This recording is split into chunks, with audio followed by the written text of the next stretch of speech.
Buenas tardes, soy Gabriel Antonio de Gracia Figueroa, soy estudiante de la maestría en estudios éticos. En esta ocasión, en la asignatura Ética y Derechos Humanos, dirigido por el profesor Aníbal Ortega, pues tengo el gusto de compartirles este tema tan interesante, eh, Ética y Derechos Humanos, fundamentos filosóficos e históricos de la dignidad humana. Esta presentación consta de 4 contenidos fundamentales. El primero, con una breve introducción sobre la ética y los derechos como ejes fundamentales para la dignidad humana y la convivencia social.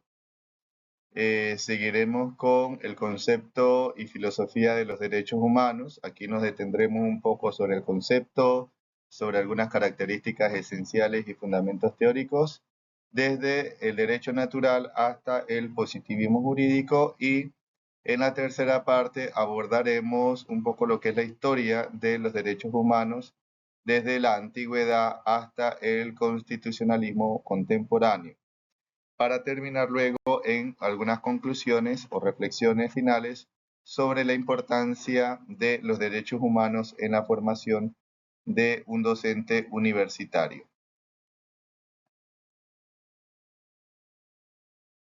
Bien, para comprender los derechos humanos es fundamental tener una relación clara con lo que es la dignidad de la persona humana. Esto hace que la ética y los derechos humanos se transformen en un eje fundamental en la actualidad. Luego, también en este trabajo vamos a analizar la relación entre la ética y los derechos humanos desde una perspectiva tanto filosófica como histórica. Vamos a empezar, como hemos mencionado anteriormente, por el concepto, características esenciales y fundamentos históricos, teóricos, y veremos también la repercusión de estos derechos en el contexto educativo y jurídico actual, particularmente en la formación docente universitaria. Es importante, antes de continuar, repasar esta pequeña idea, que los derechos humanos no son concesiones del poder, no nos han sido, por decirlo así, regalados, sino más bien han sido fruto de una serie de conquistas, de reflexiones morales y de luchas sociales sostenidas a lo largo del tiempo. Reflexionar sobre estos derechos es importante para poder desarrollar una conciencia crítica y comprometida acerca de la dignidad de la persona, la justicia y la responsabilidad tanto personal como social.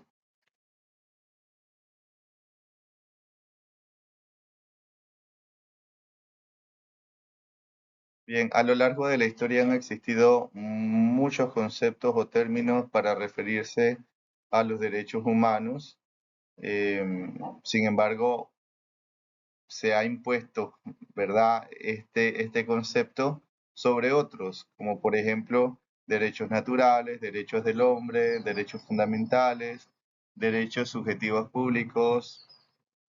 En el fondo, derechos humanos hace referencia a la dignidad humana.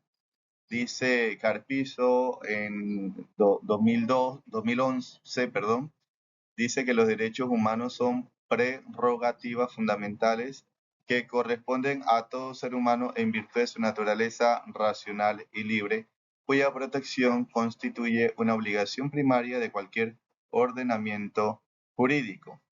En el fondo, como fundamento de los derechos humanos está la dignidad, de la persona, que no es conferida por un Estado, que no es derivada de un contrato social, sino que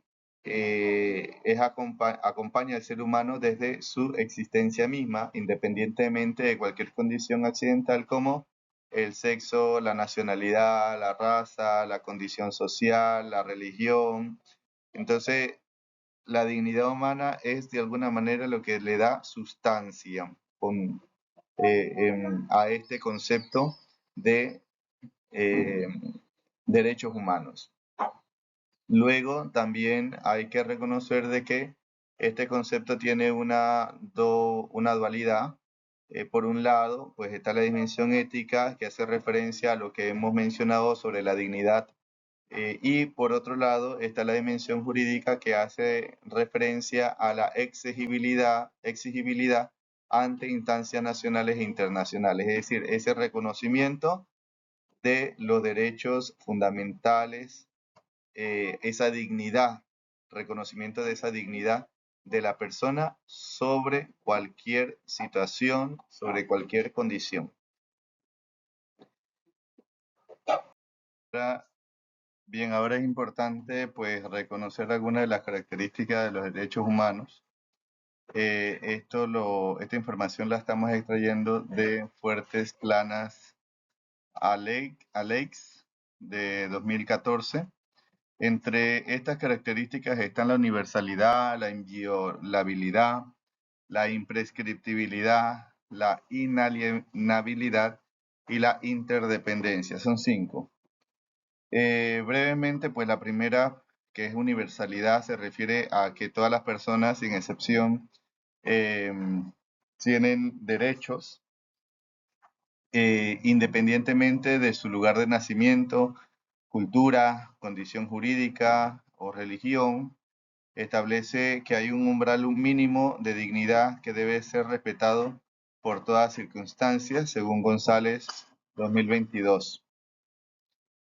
Según la inviolabilidad, pues nos estamos refiriendo a que los derechos humanos no pueden ser suprimidos, no pueden ser desconocidos ni siquiera mediante normas jurídicas formalmente válidas.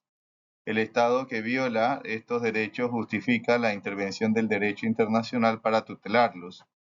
En cuanto a la imprescriptibilidad, pues se refiere al paso del tiempo, que al paso del tiempo no extingue ni merma estos derechos. Una violación cometida décadas atrás sigue siendo perseguible y su víctima conserva intacto su derecho a la reparación. En cuanto a la inalienabilidad, pues se refiere a que el titular de un derecho humano, cualquier persona, no puede renunciar válidamente a ninguno de estos derechos, aunque así lo exprese, porque dicha renuncia atentaría contra su propia dignidad humana. Nadie puede venderse, por ejemplo, como esclavo, ni ceder irrevocablemente su libertad de conciencia a otra persona.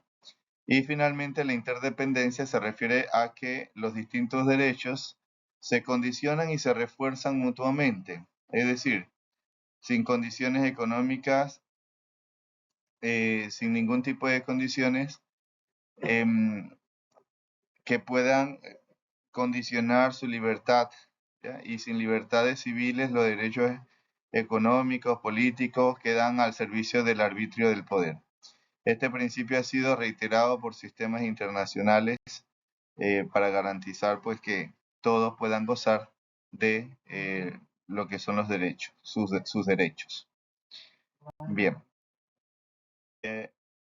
En cuanto a los fundamentos filosóficos, pues tenemos principalmente 4. En primer lugar tenemos, o lo podemos clasificar como en 4 fundamentos que nos pueden orientar sobre esa perspectiva filosófica o reflexión filosófica sobre los derechos humanos. Por un lado tenemos el concepto de derecho natural, la teoría del derecho natural, constituye el antecedente filosófico más remoto de los derechos humanos. La formulación clásica está desarrollada por Aristóteles, los estoicos, Cicerón, el desarrollo de la escolástica medieval, y sostiene que existe un orden natural objetivo inscrito en la naturaleza racional del ser humano. O sea, es decir, objetivamente, por ley natural, todo ser humano tiene una dignidad que debe ser respetada.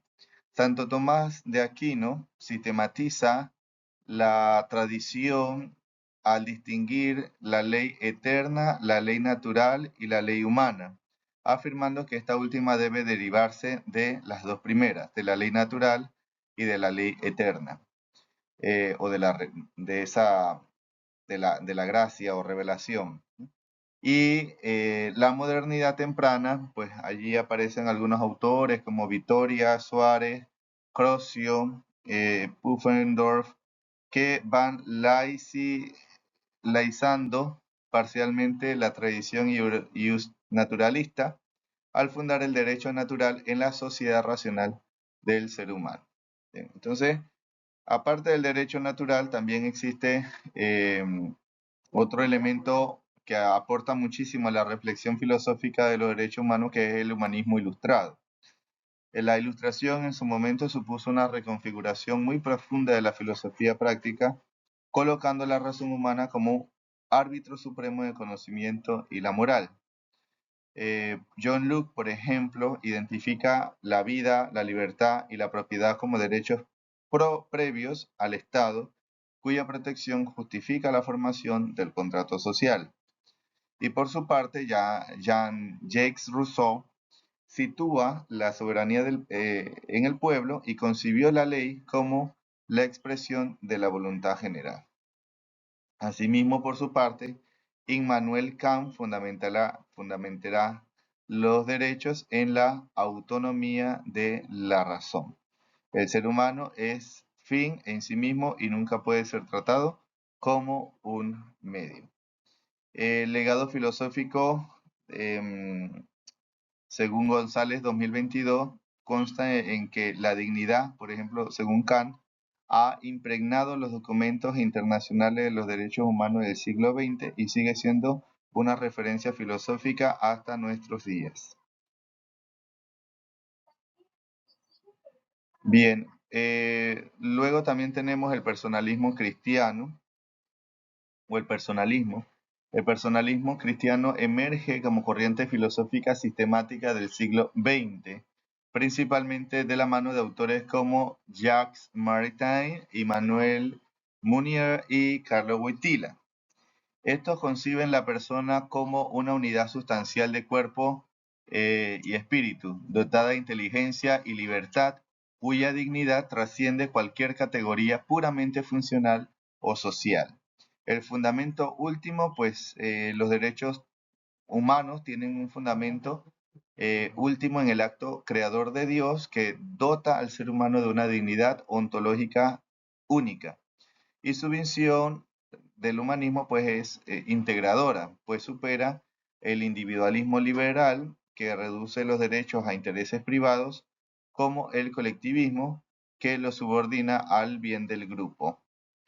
Bien, también por otro lado tenemos que uno de los grandes aportes del personalismo es que la razón puede reconocer la dignidad a partir de la experiencia de la subjetividad, articulando armónicamente la dimensión personal y la dimensión comunitaria. Por otro lado, entonces también tenemos en última instancia, o no la única, pero como dentro de esta clasificación de fundamento filosófico, al positivismo jurídico. El positivismo jurídico adopta un enfoque radicalmente distinto respecto del fundamento de los derechos humanos.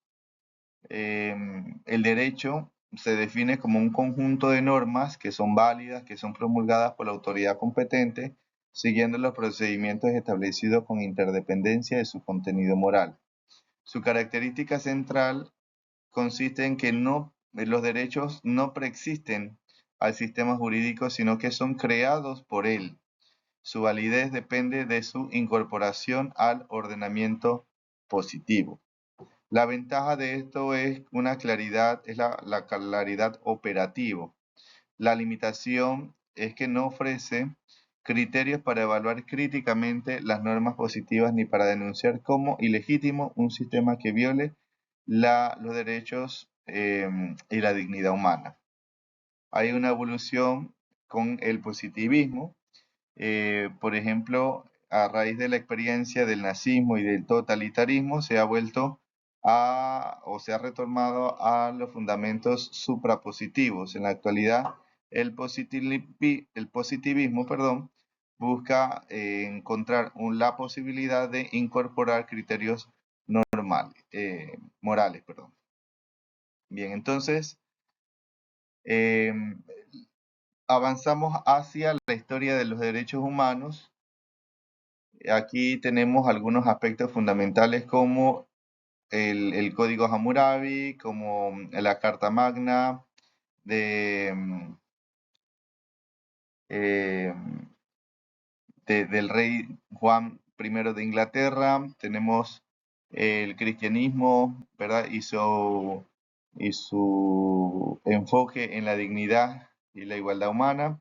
Tenemos la Revolución Francesa de 1789, pues todos ellos van aportando grandemente a lo que son los antecedentes de los derechos humanos. En el Código Hammurabi, por ejemplo, se habla de que fue promulgado por el rey babilonio, ¿verdad? Y este código constaba de 282 disposiciones que regulaban diversas materias, diversos asuntos. Su relevancia reside en que el poder político está sujeto a normas que lo trascienden y que el rey es responsable de administrar justicia en nombre de los dioses. En el cristianismo, pues se introduce la idea de igualdad entre los seres humanos. Todos somos iguales. Incluso San Pablo escribe, ya no hay ni judío ni griego, ni esclavo ni libre, ni hombre ni mujer, pues todos sois unos en Cristo. La escolástica medieval de esta manera articula el principio de dignidad con la tradición del derecho natural de que hemos hablado anteriormente, y en 1215, pues el rey Juan I de Inglaterra establece la limitación del poder real mediante normas jurídicas estrictas. El artículo 39 es el embrión del habeas corpus y del principio de ilegalidad penal, garantías consideradas inderogables. Entonces, estas etapas pues se van consolidando lo que es los derechos humanos, y en 1789 con la Revolución Francesa se da esa Declaración de los Derechos del Hombre y del Ciudadano, que representa un momento fundacional del discurso moderno. Entonces,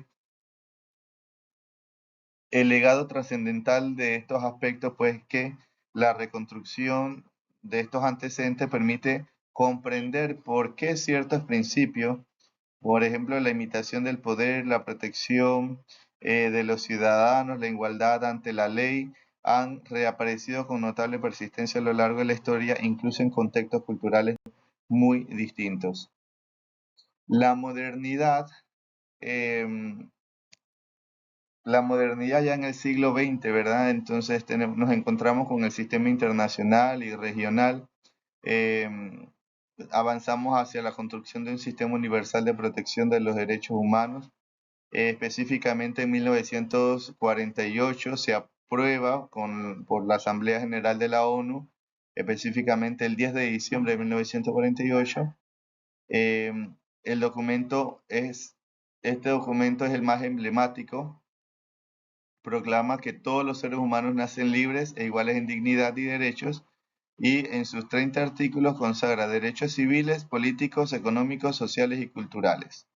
En 1966 se dan lo que se denomina pactos internacionales, eh, por sus siglas PIDCP, Derechos Civiles y Políticos, y el PIDESC, Derechos Económicos, Sociales y Culturales.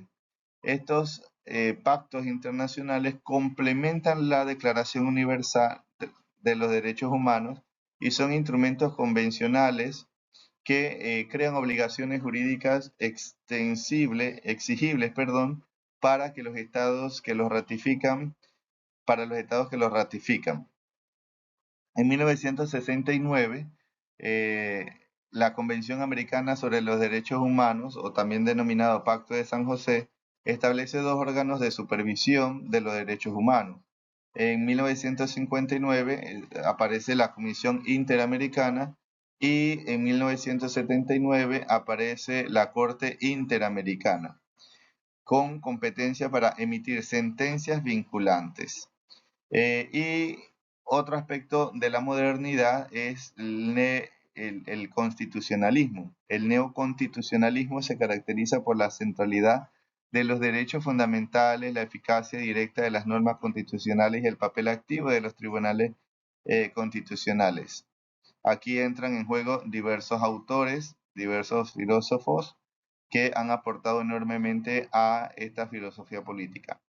Y bueno, fundamental, es importante entender el tema de la Conferencia Mundial de Viena de 1993, en donde se reafirma la indivisibilidad y la interdependencia de todos los derechos humanos. O sea, eh, no se puede suprimir ninguno de ellos.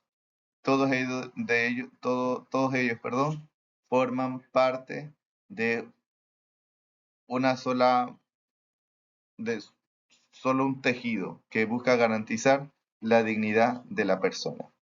El sistema interamericano emitió resoluciones para proteger derechos de grupos vulnerables durante la pandemia. Esto es muy importante ya que por diversas circunstancias hay diferentes interpretaciones sobre cómo se garantizaron los derechos humanos, especialmente durante la pandemia del COVID-19. Y es interesante ver cómo el sistema interamericano de alguna manera hizo pronunciamientos para que se garantizaran, especialmente en aquellas poblaciones en donde, pues, y estados, países en los que se estaba realmente haciendo una violación hacia la dignidad, ¿verdad?, de la muerte, especialmente aquellos en donde no se atendía con dignidad en cuanto eh, el aspecto de la salud. En Panamá la constitución pues vuela porque estos derechos sean protegidos eh, y no sean vulnerados. Como conclusiones tenemos cuatro cosas bastante interesantes. La primera de ellas es la exigencia ética fundamental, es decir, los derechos humanos son ante todo una exigencia ética que dimana de la dignidad inherente de todo ser humano, y todo ser humano tiene derecho y obligación de reconocer, proteger y garantizar estos derechos. En segundo lugar, pues el pluralismo filosófico, hay muchísimas tradiciones, diferentes enfoques, como hemos visto el naturalismo, el humanismo ilustrado, el personalismo cristiano, el positivismo jurídico. No se excluyen entre sí, sino más bien forman un tejido que permite profundizar en diversas dimensiones de lo que son los derechos humanos. El diálogo entre estas posturas filosóficas es bastante importante y es condición de posibilidad para una fundamentación plural y robusta. El proceso no es lineal, la conquista de los derechos humanos no es un proceso que se haya dado sin ninguna dificultad, ni tampoco irreversible, puesto que cada avance ha sido resultado de una lucha, de luchas políticas y sociales concretas, y cada logro puede ser erosionado por la regresión arbitraria. En nuestros días, por ejemplo, vemos muchísimas violaciones a los derechos humanos en diversas partes del mundo, especialmente lo estamos viendo en la guerra en Oriente. Entonces, vemos que pareciera como que volvemos hacia atrás, ¿no? Hacemos esa regresión debido a ese autoritarismo. Y finalmente, pues en el contexto de formación docente que nos ocupa, la reflexión requiere educar en la sensibilidad moral, en la disposición de reconocer al otro en su dignidad y la voluntad de comprometerse activamente con la justicia. El conocimiento de la historia de los derechos desde el Código Hammurabi hasta nuestros días nos hace mantener viva la conciencia de que estos derechos deben respetarse, deben promoverse, deben ser como nuestra herencia para el futuro. Y que también pueden surgir nuevas perspectivas filosóficas que ayuden a sintetizar esa fundamentación ética, moral de todos ellos, para que sean universalmente válidos y bien asumidos por todos. Yo les doy las gracias, pido disculpas si de repente ha sido un poco rápida esta presentación. Les dejo con esta frase interesante: la dignidad humana es el fundamento inviolable de todos los derechos humanos. No podemos hablar de derechos humanos sin dignidad humana, y este concepto tiene que entenderse como dos caras de una sola moneda. Para poder hablar de derechos tenemos que hablar de la dignidad humana, y creo que ese es uno de los grandes aportes que ha hecho pues, el personalismo en específico. Ocuparnos de la persona, ocuparnos de la dignidad humana primero, ante todo, para poder ir, después de hacer ese reconocimiento, ir reconociendo, ¿verdad?, con mayor claridad todos esos derechos de los que forma parte del hombre. No podemos hablar de derechos si no estamos hablando de dignidad humana, ¿verdad? Entonces, esto sería todo. Muchas gracias por su atención.